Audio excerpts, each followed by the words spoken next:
এটা খাইতে হবে? হ্যাঁ খাও। সত্যি খাবো? না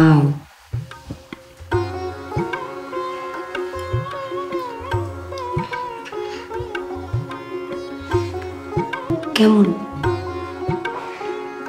ছোটবেলা থেকে আম্মু আমাকে খাইতে বলতো, খাইতাম না, ইউ লাগতো, কিন্তু এখন খেয়ে দেখলাম খুব মিষ্টি, অনেক সুইট। তোমার এটাই মিষ্টি লাগবে, আমাকে মিষ্টি লাগে না? তোমাকে মিষ্টি না লাগলে তোমাকে বিয়ে করতাম?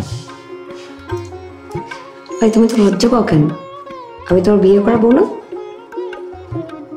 নির্লজ্জ হয়ে যাবো তাইলে? না, একেবারে নির্লজ্জ হওয়া যাবে না, একটু লজ্জা থাকতে হবে। তুমি তো আমার বিয়ে করাবো, সমস্যা কোথায়? নির্লজ্জ। ভাই কি প্রবলেম কি? না ভাই কোনো প্রবলেম নেই। উনি হচ্ছে সানভি, খুবই ভদ্র একটি ছেলে, খুবই ভালো একটি ছেলে, খুব ভালো পড়াশোনা করছে, কিছুদিন পর খুবই ভালো একটি জব পাবে এবং অনেক টাকা আর্ন করবে।